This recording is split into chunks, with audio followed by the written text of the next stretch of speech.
Good morning. I'm Ed Rotberg. It says so right there. That's how I know. And to my right are a bunch of the guys from the early Atari days. I'm going to let everybody introduce themselves.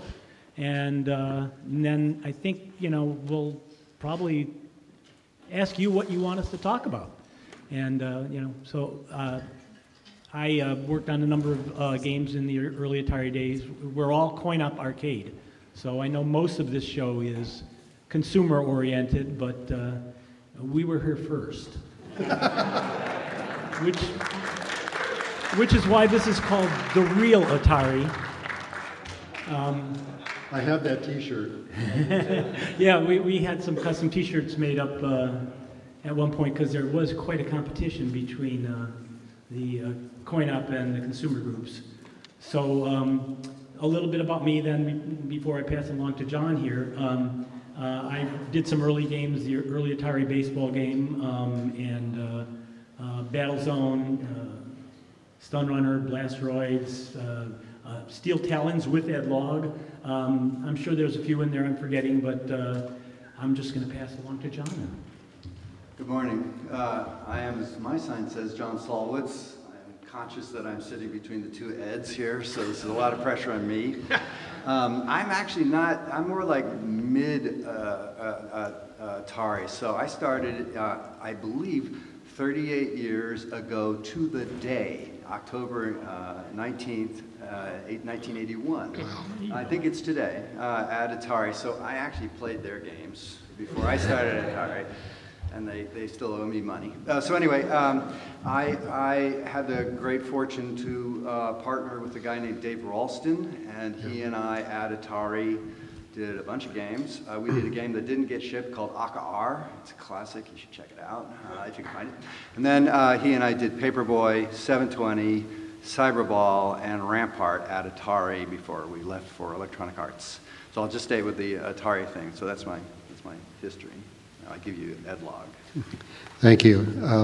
I joined Atari in February of 1978, and you probably know some of my titles. I did Super Breakout was my first one. I did Video Pinball, Asteroids. Thank you. Centipede, Millipede, Gauntlet, Steel Talons, Zybots, and probably some others I forgot in between. Had something to do with Roadrunner, and while I was at Atari and before I left for EA in like 91 or 92, I had done an Othello VCS cartridge on the side. My boss didn't know anything about it. It was just a test to see if I could do something in the VCS. In 2K? Yes, in 2K, amazing. The kernel took up about 3/4 of the EEPROM too. It's kind of amazing. The VCS, if you don't know it, is really crazy, and I'll tell you about it some other time. I also had something to do with Tingen's Tetris, because I'd seen Tetris on the ST, and I told our legal department, The best version. I told our legal department to go ahead and license this, because I wanted to do this. So I did this on the FC computer, by the way. It wasn't the NES yet. It wasn't even out yet, because I was going to sell it in Japan. Of course, the NES came there out, and then Nintendo swiped my license out from underneath my feet, so we had to destroy all our Tengen Tetris games. There's some stories behind that, too, which I won't go into. But it's interesting to know if you have downstairs, there's the World Championship of Tetris going on. I have to know, I was the first world champion in Tetris back at the Russian Tea Room in New York. I was in a tux, if you can believe that. And I never wear a jacket. So I'll pass you on to Rich now. Hello, I'm Rich Adam, as you can read. I worked at Atari from like 78 through 83, and during my tenure there, I started out actually doing pinball games for the pinball division, which was kind of a short-lived thing. And then when they stopped making pinball machines, they assigned me to be sort of the junior programmer with Dave Toyer on Missile Command. And then after that, I did a game called Gravitar on the Vector Generator. So and I started a project that ended up being Empire Strikes Back. It was a the first iteration was on this new sort of raster hardware, but they ended up making, I left, and they ended up making a vector generator version later, after Star Wars. So there's my Atari experience. All right, so are there any questions? Anybody have any idea what you want us to talk about? So, maybe not the most exciting topic, but I'm very curious. When the split between Atari games and the console side happened, what was your deal with Namco in Japan? Because you distribute some of their arcade games, they distribute stuff like Gauntlet in Japan, and Tengen sold a lot of Namco games. There was a early connection because we did pole position. We licensed pole position from Namco to sell in the U.S. About the same time I was doing an XY driving game, sort of shot my game out from underneath me. Later on, we had a very good connection with Namco because Time Warner basically gave the coin-op game, as I understand, coin-op division, I should say, to Namco, or 51% of it, to Namco to settle any legal issues. I think we did something wrong with regard to one of their licenses. And, you know, this is the time when Atari had just lost $1 billion in 1 year. And like it was 85, I think. And so we had a good connection then. So you have to differentiate the early, where, you know, Atari would look at all coin-op games that came out and tried to decide which one to license, particularly for the US. We passed on, I think, Galaxia and I don't know, probably even Miss Pac-Man, for that matter. Go ahead. Hey, so when you're developing a game and you've got a great idea for like a concept, right? There's always this phase where it's like we would call finding the fun, where you got things kind of working, but you want to really kind of optimize around some sort of kernel of core gameplay. Can you guys tell a story about a classic game that we all know that started out as this great idea? Maybe you had a visual style, maybe you had a concept, but you didn't really know what was going to make it fun, and then talk about finding that kernel of fun and what made it the game that we know today. I think I can give you a pretty good example of that. We had a series of labs that were strung together, and usually there were 2 games in each lab. And so Dave Toyer and I shared a lab, and I was working on a 2-player Missile Command, which was a follow-on to the Missile Command. And he was working on a game on the vector generator which was a first-person Space Invaders game idea. And Dave did, some really cool stuff, 3D, and it was kind of interesting, but he never really got inspired by what was going on, and he was just, magic was not happening. And so I went into the lab one day, and, Dave has got this totally different thing on the screen. He's got this tube, and then he's got these things coming up this tube. And I said, Dave, what the hell is that? That's not, Space Invaders. He said, I had this dream last night about, things coming from the center of the earth and we shoot them down. And so anyway, that was how first-person Space Invaders became Tempest. I would just add a little bit to that. Dave Toyer, who I would love to get up here, but that would probably be impossible. Pretty remarkable guy. I mean, he would work incredible hours, and sometimes you'd leave him at night and you'd come in the next day and there'd be an entirely different, like what Rich is talking about. Yeah. This is an entirely different game. He just amazing. Tore it down, rewrote from scratch. He was fearless. I think it's the other thing, to go to your question, it's also the culture and climate of Atari coin-op was amazing in that way. That leadership just left you, that you were expected to come up with a game, and they gave you an incredible amount of room to do that. In my experience, at least, I had almost no time where top-down leadership was coming in and saying, you got to go this direction or that direction. That just didn't happen. Right. And I spent a lot of my career working at EA, and it ain't the way at EA at all. There's, in fact, the one other thing I'll say on that is that, and it's the antithesis of EA actually. at Atari Atari games, if you came up with an idea and shipped it, their expectation would be that you will now come up with a completely different idea and game and ship it, because it was all about differentiation in the arcades. And unlike modern game making, of course, where you want to take a brand and just and run with it, that was the absolute opposite.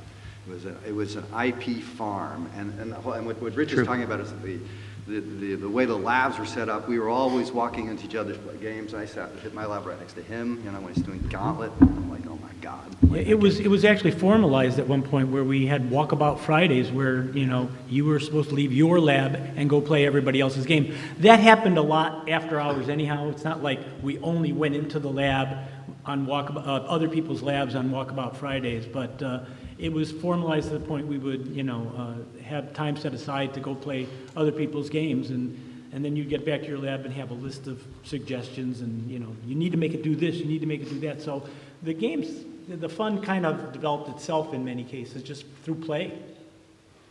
I'd like to add a moment to that too, because I'm not sure if John remembers Gene Lipkin, but Gene did have opinions. but anyway, occasionally the marketing VPs would come through and sort of check out your games, and Gene Lipkin had this notorious habit of, look at this, what the hell is this? Kill it. And so we'd have what we call a Gene Lipkin switch. So if you came in, your game had suddenly died. Sorry, can't show it to you right now. Oh, hardware problem. Yeah, go ahead. With console development, you have the same hardware, and so you write a game, you figure out the hardware, you figure out how to develop for it, it's always consistent. But I'm assuming back then with arcade machines, each one was probably new hardware, each one had a different CPU, each one. I'm curious how that went as far as learning the machine, developing the machine, and also were you driving the requirements for hardware, or was it that they said, okay, here's the hardware, and now you have to go build a game with this thing? I'm going to answer that. The answer is yes. Let me give you some examples. Asteroids came from Red Baron hardware, where I had done the alphanumerics on it, so I knew how the hardware worked. And when the game originally proposed to me, it was told to do it on a color raster TV, which is 320 by 240 resolution. And I had already played, Space War back on XY monitors back in 1972, 71, 72. And I knew our XY hardware was 1024 by 768, so it was going to be a lot easier to do it on that. Things like the phosphor burn and stuff that's just an effect on the monitor. That's not particularly why I chose the XY monitor. So in this case, it was just slight modification. Now the audio was all done in TTL. It was based, well, not even that, it was resistors and capacitors. And so he just changed the values and says, yeah, that's the sound I want, thank you. So that gives you an example of how the audio is. Now we get to Gauntlet, it's a different matter because they wanted me to do it on the System 1 board, which is this humongous board. It's hardly fit in a cabinet. And I told them, no way, man. And so I pushed to get two traces, super fine traces, which were two traces between leads on a TTL chip. So it's a 4-layer board. So that eliminated the need for all our bypass capacitors to reduce noise. So I pushed all the hardware to go to a 4-layer board with very fine prints. We had to redo our entire CAD system to do layout. By that time, of course, we had our own audio chips. So that was more or less well known. It was also a security. The Pokey was going to be our security means people from copying our chips, since we were the only people who built Pokey chips. And we turned out later that people would steal Atari hardware to take the Pokey chips out to create Gauntlet boards. As far as the hardware's go, yes, we had a Mach 16, which is 16 motion objects, 8 by 8 motion objects. And I told him I couldn't do the game with that. I needed to do a lot more. So Pat McCarthy came up with an idea to do Mach 56.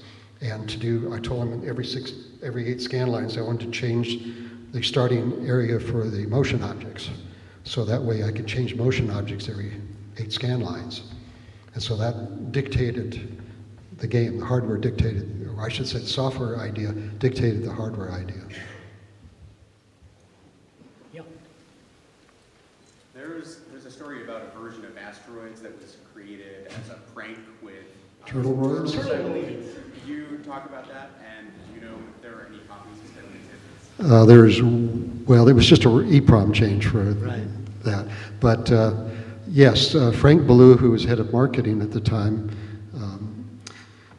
we used to go out to brainstorming sessions, and I think we're up in Napa, Sonoma, and we coming up with these turtle ideals, the turtle races, and turtle this, turtle that. And he finally got up and said, no more turtles. So we had one of the servers bring him up a drink with one of these wind-up turtle dolls, little turtle toys in it. And we created, there was a golden asteroids game in our common area, and we put turtleroids in it just to spoof him. Yeah, I'll just build a little bit on the whole turtle thing. Is for years there was this concept kicking around in CoinUp to do a turtle races game where you'd have an arcade cabinet with 3 or 4 or 2, depending multiplayer game, microphones, and you had to coax your turtle to go faster without scaring him enough to pull into his shell. I mean, this was the basic concept of the game. So, and we kept pitching this, and Frank just hated the idea. And so that's kind of what... Frank was the target of many a prank at trade shows and brainstorming sessions. Yeah. He was almost afraid to go back into his room after a meeting. It got to be that point. I mean, to give you some idea, we took one of the centerpieces, one of these frozen centerpieces during one of the meetings, and put it in his bed. And of course, when he brought a lady friend up later, there's this big wet spot in the bed. Yeah. Oh, and we short-sheeted his bed, we scotch guarded his towels. Mike Alba made an electronic drip sound that was stuck into his under his sink in his room. So we had a lot of fun with Frank. In the back?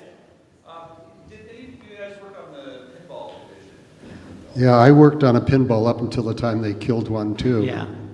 You worked on Hercules, didn't you? No, I did not work on Hercules. Okay, I was going to ask if any of you had any stories about the development of that monster-sized game. The Hercules game?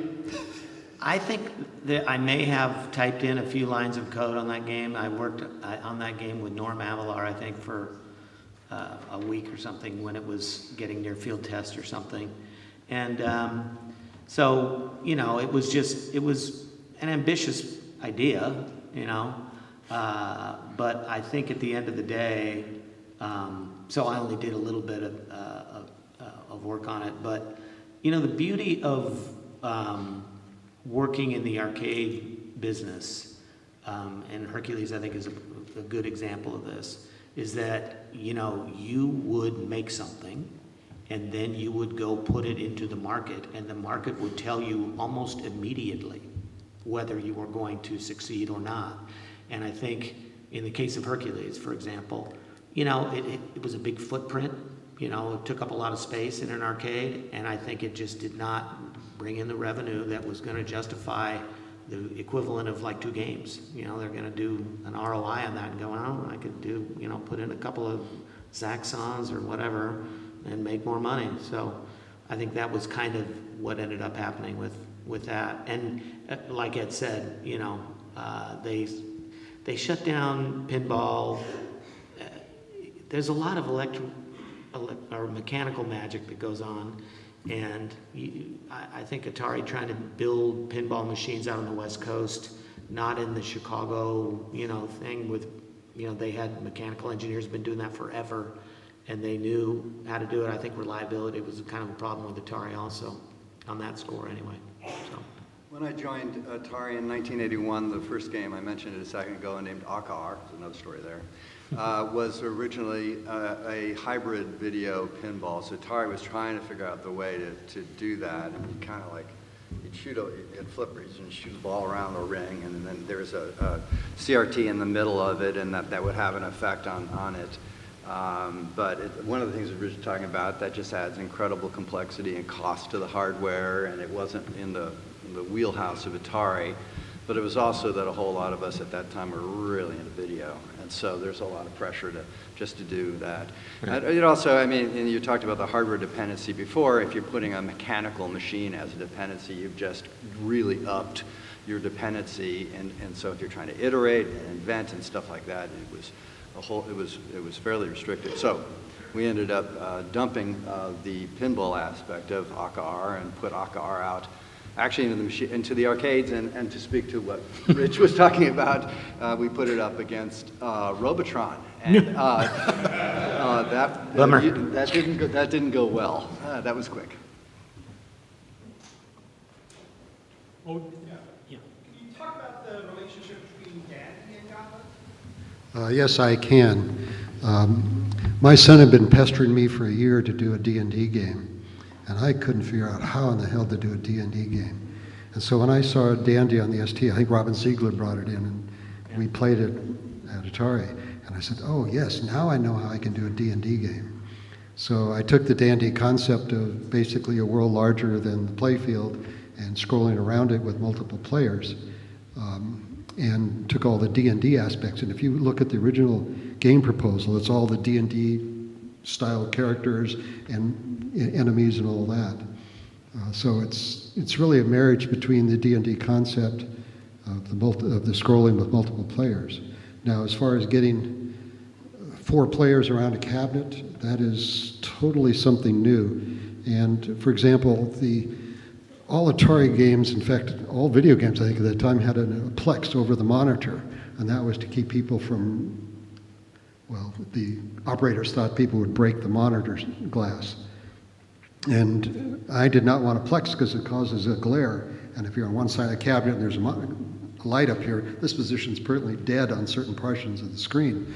So I had to make sure that there was no plexiglass there. And so we had a metal bezel instead of a cardboard bezel. So we did a lot of things to make it so that 4 players could sit around the cabinet. You know, I had so much flack from marketing, research basically saying, you can't get 4 players around the cabinet, can you? I said, well, I'll find out. So to give you an example of field test, and we should really talk about the Atari coin-op process later, but we took it out to field test. And when you do field test, the operator tells you the earnings of your game and other high-earning games in his arcade, and he's supposed to keep it a secret. So we put it out on Friday, for the weekend. And Monday I stop in, and here's Dave Rosen of Sega, along with a couple Japanese engineers taking photographs. And a little sign on the cabinet basically saying, be polite, take your turn.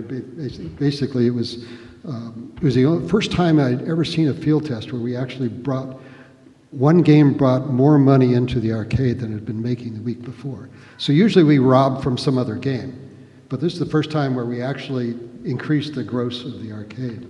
So I had to take the game out, and we no longer did field tests in that particular arcade. And so hopefully that answers your question. Yeah, the whole concept of field tests is kind of interesting. I mean, in the early days, it was basically what Ed said. You'd put it out, and you'd get the reports on the earnings. You'd let the operator would get to keep the money, and they've got a game in there for free, basically. And as time went on, we added more telemetry and started capturing statistics of our own to get more specific information of what parts of the game, going back to your question, were fun, what parts were less fun. One of my favorite results of the field test, you guys may be familiar with the game Warlords, originally done. It's one of my favorite games. It's a wonderful game by Greg Rivera and Norm Abelard. And when they put that baby out on field test, they forgot to strap it down to the truck.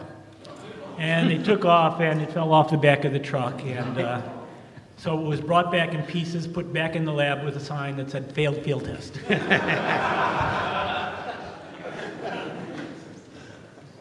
In the back.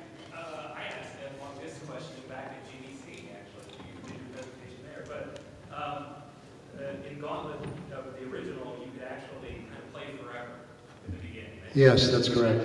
Yep. And I guess this is for the whole panel. How did you have bugs that came up after it was shipped? And how bad did management come down on you guys? And how hard did you have to work anyway? Well, Well, first of all, Gauntlet had no end because I could not figure out how to end the game when people put in money, especially several dollars, had come to end and say, "Oh, game over. Thank you very much." So I had to continue running. But can you imagine trying to deal with marketing who basically said no game has never come to a non-end before, and this can't work?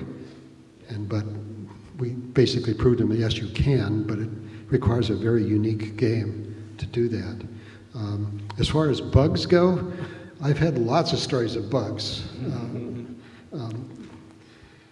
Asteroids has the lurking strategy, for example. Gauntlet in particular, we found out from Japan, where it's not polite to join another person's game without their permission. So people would play one-player version of one person would be on a 4-player game playing Gauntlet, and they found out that the Hulk in particular, and even the Wizard, you could play forever because you got all the food. So I had to create a version where the less people you had, the less food there was out. So 1 or 2 players, you're okay. But 1 person, you got less food. My favorite bug story is, this is a year after Centipede had been released, and Industrial Design came to me one day and said, why we have a cocktail version of Centipede, and we know the second player always gets better scores. Can you tell me why? And I said, no. I said, show me. So I went over and watched him, and after a few minutes, I said, oh, shit. You know how in Centipede, the spiders narrows down as your score gets bigger? Well, in the second player, it does this. So the bottom rows are always safe. The spider would never get to you. So yes, I had a little subtraction problem. We also had, I remember when I first started at Atari, Rich Moore was working on Lunar Lander. Yeah. And back in those days, we used masked ROMs, not electronically programmable, but they were physically manufactured, and you had to make a master ROM set with this bizarre process. And there was a switch that you flipped to. You could burn the problems where all the ones came out zeros and all the zeros came out ones, called an invert switch. Yeah. And he had inadvertently made the master ROM set with all the bits reversed. Yeah. And so the first run of 5,000 Lunar Lander ROMs had to be thrown out, and they were not real thrilled with Rich about that, I guess. So that was a...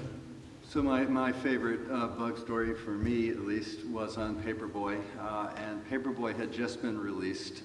There was hundreds of units on the manufacturing line. Manufacturing line, by the way, one of the things that was distinct about building games at Atari, you actually saw your game on a line, which was incredible, as you can imagine. So the day that the game went out, ROMs had been burned weeks in advance, and it went out. And the game's on the line, and we get a report back from the field that if you take a hard right turn at the end of the first street, well, you just ride forever. It's just kind of this netherworld of scrolling raster. And it's just particularly hideous. You can go online now and still see this bug. And so this gets back to me, and this is my first game that I ever actually built. So you imagine the amount of terror that I was in as the lead programmer. And so it turned out, the cool part about all this is, and I still have the listing from this, that the fix for this was 1 ROM. In fact, it was 2 bits. It was changing an equation from not equal to, it was like equal to greater than, and then changing a value within there. And we were able to do the fix for that with 1 EEPROM, which I probably saved my career. I'd like to add something else too. Atari's not the only one that has bugs. If you play Robotron and shoot up into the upper right-hand corner just right, it will reset the game for you. Right. I'll give one short version of that. And this was in like 2002. I got somebody reached out to me, a guy named Dan Coogan, who was on a bizarre quest to set the world record for Gravitar or whatever, and he wanted to play it longer than anybody, which is, makes him unique, I think. But he reached out to me. He said, "Are you that Rich Adam?" And I was like, "Yeah, And he said, well, I'm trying to do this, and, last weekend, it was great, I was going to do it, and then, all of a sudden, the game, just totally reset, and, game over. And he was like, oh, is there something wrong? And I said, well, maybe if you get more than 127 lives, you may have 0 lives when you get to 128. And so I said, I think it could be, and actually it turned out Missile Command had the same bug that was found one time. So he said, okay, I'll do that, and I'll try that. And then a couple of days later, there was some email that was forwarded to me, and one of his buddies had gone into the MAME and looked at the disassembly of the code, and he's like, oh, there it is, BPL, and I'm like, oh my God, these guys are looking at my code, 30 years later. It's crazy. So anyway, that's another example of some weird bugs. There's actually several other bugs. The classic one in Tempest is you get the right score, it'll give you extra, like 24 credits or something. And Dave Toyer put that in as copy protection, so if anybody tried to copy his game, and unfortunately got it wrong, and so you get a certain score and give you a bunch of stuff. But my most favorite bug story was when I was doing Rain Rescue 3D hockey for the N64, and I had one of the early development systems, and I was working with Silicon Graphics, and I'd done this one case where I'd done a multiply, and it gave me the wrong answer, a matrix multiply, and so I'd written this up and sent it to Silicon Graphics, and weeks went by, and finally I called the guy back up again, and I said, what about this bug? And there was eerie silence. I can't talk about that. So I found out later there was a bug in the N64 Silicon, and I think the way to get around it was you add a no-op between some of the multiplies in a matrix multiply. So they fixed the linker so that when it saw those multiplies, it would add extra no-ops in to fix that. But that was a classic case of, you never heard about it, but it was there. Yeah. Did you ever work on a game or create a game that had a feature or a level that you just absolutely hated, and it was too late to change it once it shipped? Well, yes. I was taking Steel Talons. I was taking the, I like the battle mode, but the area where you were just flying through canyons, or I forget the mode it was, that I really didn't like that. But I didn't want to take it out. It was just kind of too late. Yeah, Asteroids had some areas I did not particularly care for. It happens. I mean, one of the things you have to remember is we were all on pretty tight deadlines for all this stuff. Especially in the early days, you're only writing 2K, 4K of code. The ROMs were not big. Everything was small. You had maybe, if you were lucky, 256 bytes of memory of RAM. So, your development times were like, from 2 months to 6 or 7 months. So you didn't have a lot of time. So it's not like you could iterate and iterate and iterate until you got the game you want. No, when you have a production line, you have to feed that beast, or a lot of people are out of work. Yeah. So we were constantly, trying to get new games into manufacturing so that we could keep the company solvent and people working. So that actually happened probably. I think everybody would have stories about that. Yeah, for me, it would be not the whole leveler game. So I wrote a game called Cyberball in mid-'80s. Head-to-head competitive game. Had 2 screens playing head-to-head. Ed and I used to play a lot, and Ed would let me know any problem with that game whatsoever, and that would usually be like in tuning or the capability of one of the football players or whatever else. So for me, it was less about the whole level and more like, just the embarrassment of that there is a particular unit that was a little too fast, or the ball would bounce the wrong way, that kind of thing. Bounce the ball off his head. Yeah, whatever. We don't have to talk about this now. Feature, not a bug. That's right. Over here? Yeah. In Paperboy and 720, they both have very unique controllers. Can you Yeah. talk about developing those, especially maybe 720? Yeah, I'd love to. So the guy that created both those controllers is a guy named Milt Loper.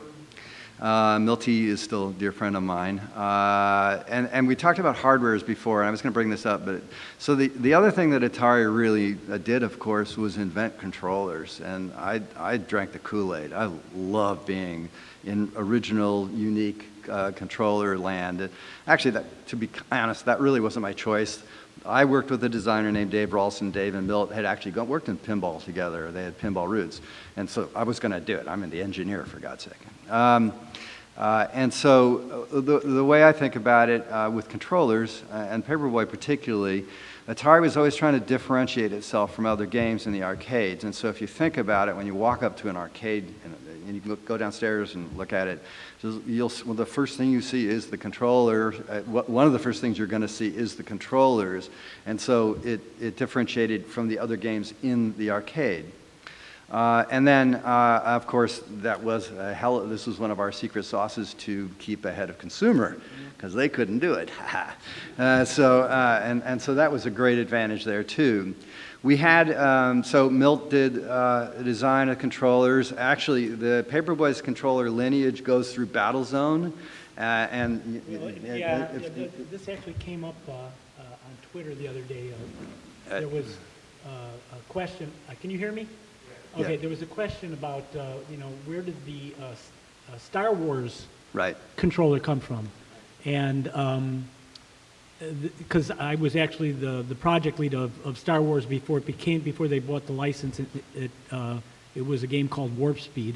But in any event, that controller came about because of the Army Battlezone project, where we were actually emulating an actual the Bradley fighting vehicle. And as part of that, we actually got to go sit in and, the gunner's turret on a Bradley fighting vehicle. And the controller that was used for Star Wars was sort of a cut-down version of what the actual Bradley fighting vehicle controller was, but same basic operation, it just had a few more switches on it than the Star Wars controller. And so that's where that came from. Yeah, and so continuing on the Paperboy one, but just continuing that thread. So when Milt created the original prototypes for the Paperboy controller, he went down to a kid's bike shop and bolted on these like blue or pink anodized handlebars onto the Star Wars controller. And that was the first prototype. Good story there is Steuben test there. Oh, jeez. So head engineering is a guy named Dave Steuben, who is a large man. I mean, he's strong, he's big. And so one of the tests for controllers was it had to survive Dave.